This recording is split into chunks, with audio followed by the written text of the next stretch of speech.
In this video, I'll tell you how we searched for and chose our yacht. I started checking boat listings about a year earlier. With zero experience, I had to study tons of stuff online and learn from people who already knew sailing well. The logic was simple. You can buy a boat cheaper either before the season starts or after it ends, because owners don't want to keep paying for winter storage. Or marina fees if they've already lost interest in sailing or just can't keep doing it anymore.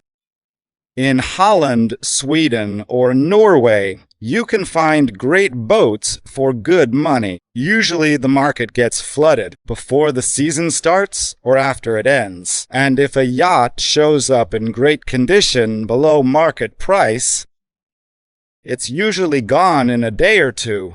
So whenever I flew out with a list of boats I wanted to inspect, most of them were already sold by then. And if one was still available, it became obvious why pretty fast. There are lots of websites with boat listings, but most of them are full of fake ads, meaning boats that don't even exist. In the end, I picked a few websites that do a better job checking if listings are real. I'll mention 4 of them that I think are pretty reliable. First, VMEG.AI, a Finnish website. Boatentekoop.com, a Dutch website. Blocket.se, Sweden. And Finn.no, Norway. I'll also show you some of the boats we inspected. All right, let's go. My wife's taking me to my first yacht inspection trip. All right, flying to Holland. Got 2 boats there to check out.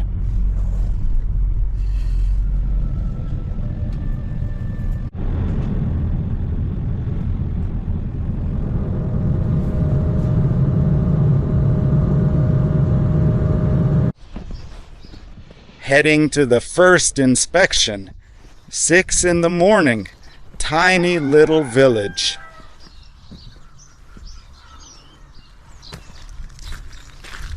And my rental car turned out to be this beautiful BMW.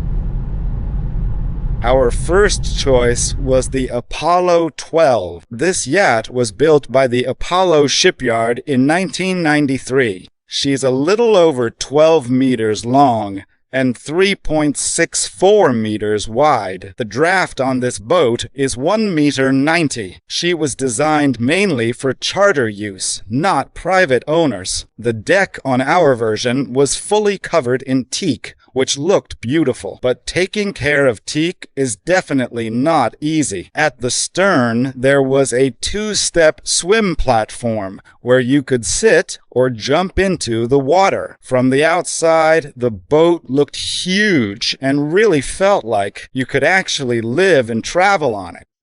Overall, we really liked the exterior, but inside, the aft cabins felt really cramped. An adult basically had to squeeze in sideways. The cabins did have little comfort features, like a separate sink for washing your hands. The front cabin was really tiny, hard to imagine actually sleeping or living there. The bathroom was fully covered in wood, which after many years of use really didn't turn out to be a good idea.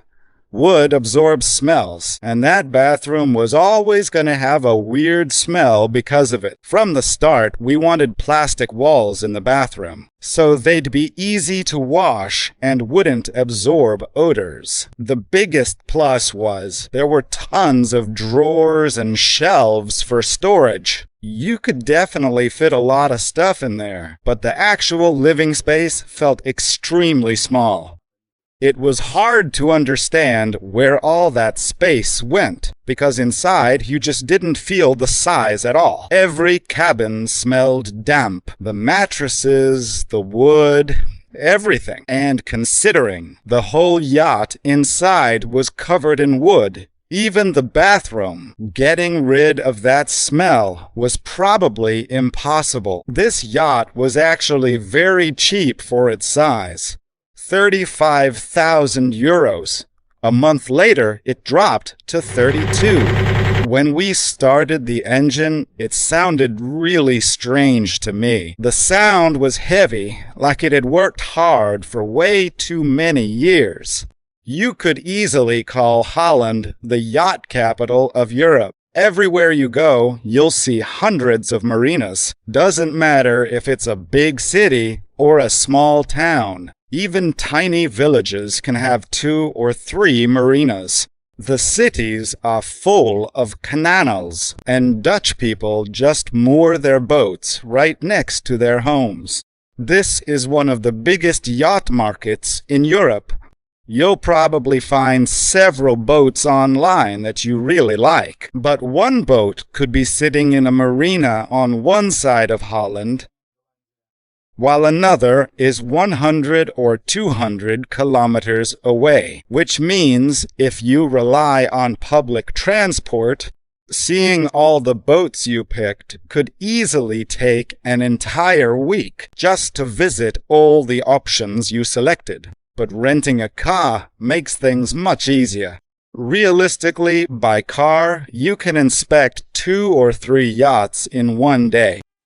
Staying overnight in Amsterdam itself is very expensive. At least back when I flew there, prices were crazy high. And for the money I would have spent on one night in Amsterdam, I was actually able to rent a car for 2 full days, plus stay 2 nights at a farmhouse outside the city. That farmhouse had everything needed for a comfortable stay, and even together with a rental car, it was still much cheaper than one night in Amsterdam. This is all shared space.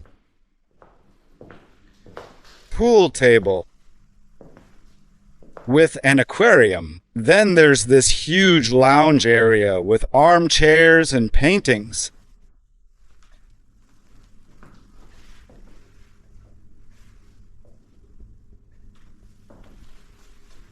Hey there.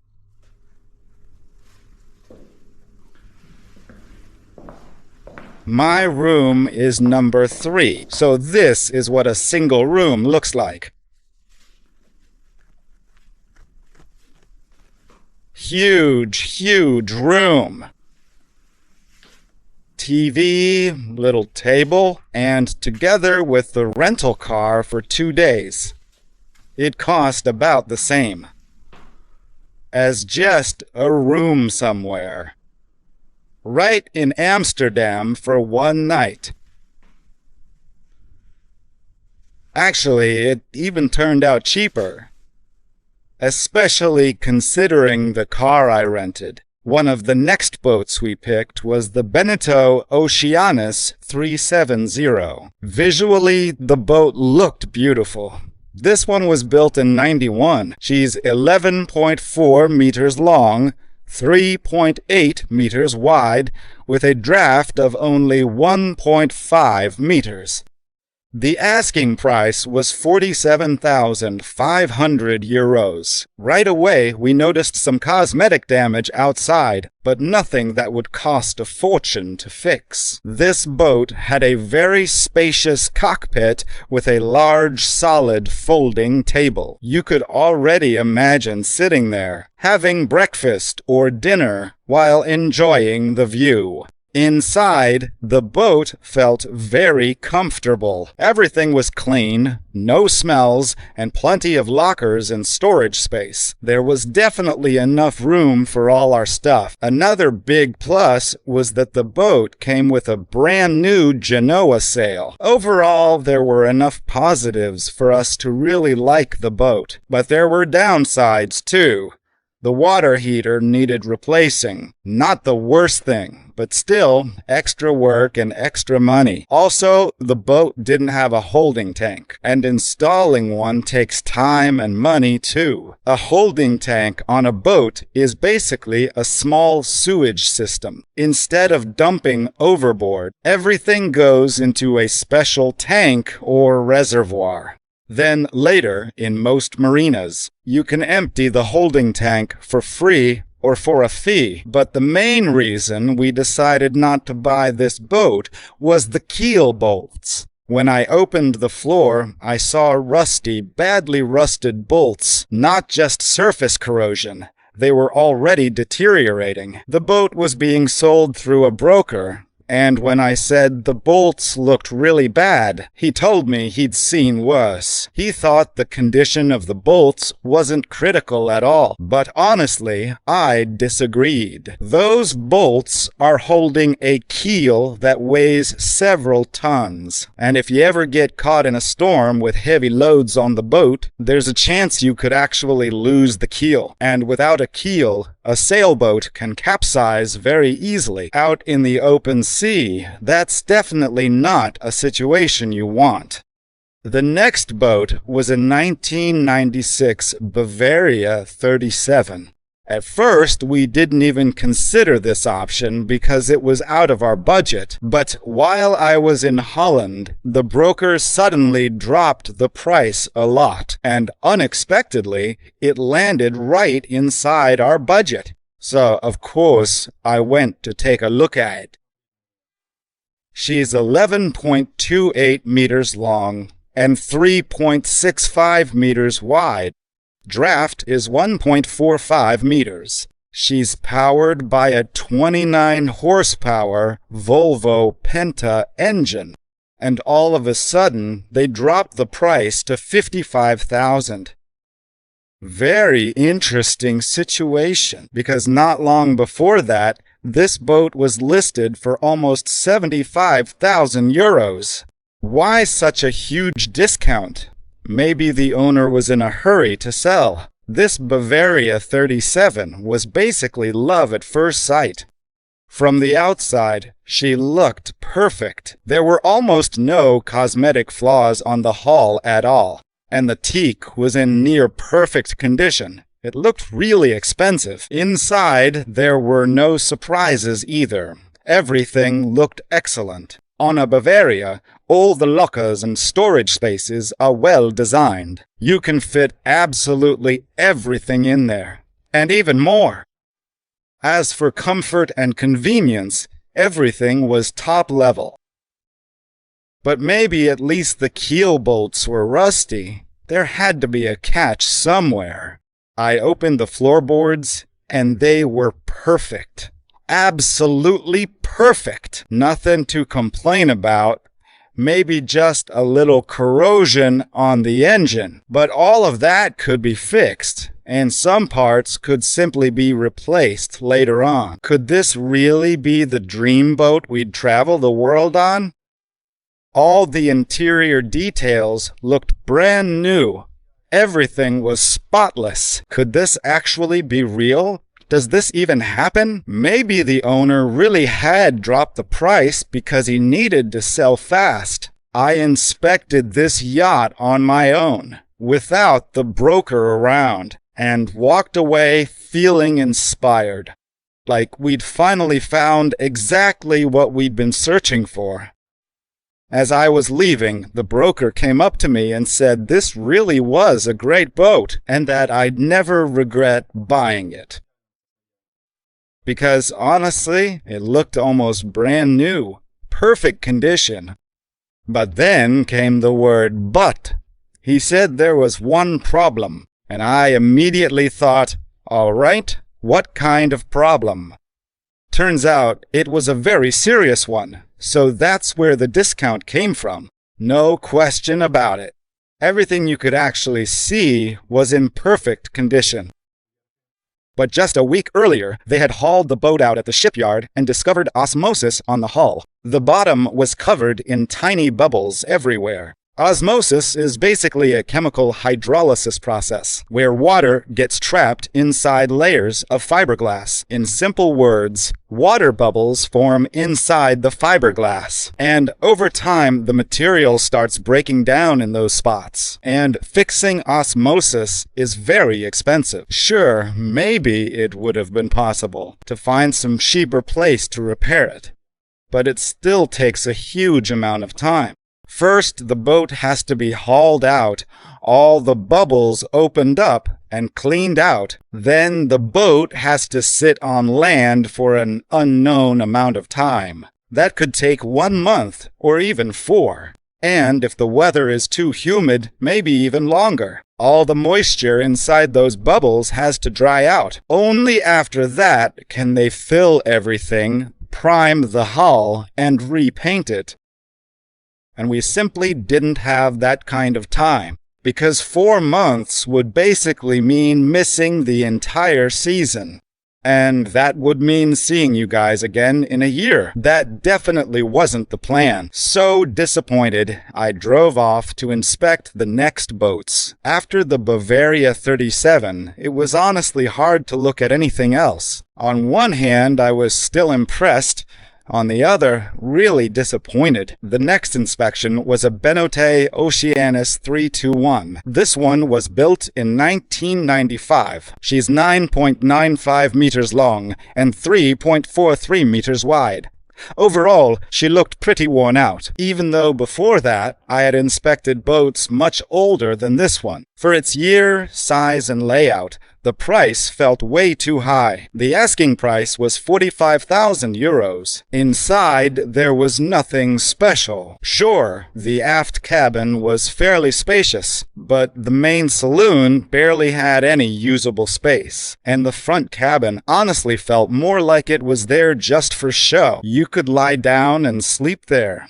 That's it. I'm not even going to ask where you're supposed to store your stuff on this boat. Honestly, I didn't even bother checking the technical condition in detail. I already knew right away this boat wasn't for us. I finished my search in Holland with a feeling 1090. Built in 1990, she's 10.9 meters long, 3.65 meters wide, with a 1.78 meter draft. This boat had excellent sailing qualities. But comfort was another story, because once you walked through the saloon, about halfway forward you lost full standing headroom and had to bend over all the way to the front cabin, and all this for 55,000 euros. After Holland, we went on vacation, and once back in Tallinn, I flew out again, this time to Sweden. In Sweden, I followed the same plan, cheap accommodation and a rental car. After checking all the boats on the East Coast, I headed west, and that drive takes almost 8 hours. After stopping overnight on the way, I reached the marina and started inspecting a Benote Oceanus 390. She's 11.65 meters long and 3.95 meters wide, almost 4 meters. Draft is 1.7 meters. Originally, the boat was listed for 67,000 euros, but after the owner agreed to lower the price to fit our budget, we decided to come see her. The cockpit could be fully enclosed with a canvas cover, which would make sailing in our climate much more comfortable. Inside, you could really feel the space. It honestly felt like you could truly live on this boat. There was a separate toilet and a separate shower room, which could even be turned into another toilet if needed. There was plenty of storage space too, a huge wardrobe for clothes, plus separate lockers in every cabin. The 2 aft cabins could easily fit 2 people each, and the front cabin was a proper full-size cabin too. The fridge was almost the size of the one we have at home. The engine also turned out to be in good condition, even though it had pretty high hours on it. The engine had gone through a full rebuild, so it sounded great. The boat was built in 1990, but the panoramic windows made her look modern and stylish. Compared to all the previous boats, this yacht felt like a real ship because, honestly, it was the biggest one we'd looked at so far. There were some cosmetic flaws outside, but they matched the boat's age. Well, this really started to feel like the right boat for us. After moving to another marina, I went to inspect a boat that had only been listed the day before. It was a Bavaria 40, priced at 65,000 euros. Size-wise, it was the biggest boat we had looked at. She was just over 12 meters long, though narrower than the previous Beneteau 390. The boat was being sold by a very interesting woman. You could tell right away this yacht had been loved for many years. She was extremely well cared for. It was obvious people looked after her. The boat already had all the equipment you'd need, even a bow thruster. The engine sounded like music. Perfect sound. And it looked great, too. The owner really didn't want to negotiate much on price, and the purchase terms were difficult, too. Full payment up front. I tried to arrange some kind of reservation, so we'd have time to gather the money, but her conditions were firm. Either pay the full amount immediately, or buy it later if it's still available. Assuming, of course, it hadn't already been sold by then. And now, I'd like to mention another difficulty. When you run into fake listings, you can usually spot them pretty easily. The price is always unbelievably tempting, 2 or even 3 times below market value. And the boat looks completely fresh and beautiful. I came across plenty of those. I picked 2 boats and contacted the owner. Turns out it was the same person, and I asked if I could come inspect the boats, but he said there were currently some issues, and that the boat was in England at the moment, but later they'd bring it over, so I could just pay part of the money up front, and they would supposedly deliver it right to my house in Tallinn. What a service. And apparently, some people actually fall for scams like that. But I didn't. I drove directly to their office instead.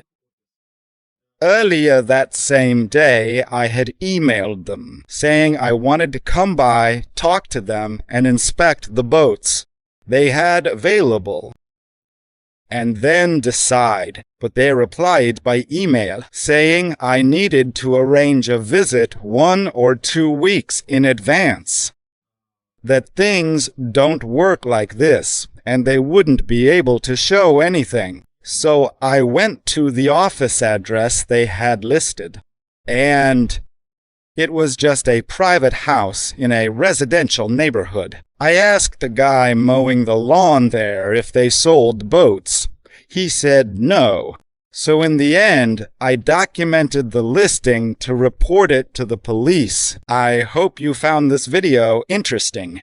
So make sure to subscribe to our channel, leave a like, and write in the comments what questions you'd like answered next. We'll definitely keep that in mind, and maybe cover topics in future videos that you're really interested in, but we haven't talked about yet. Alright guys, that's it for now. Bye-bye.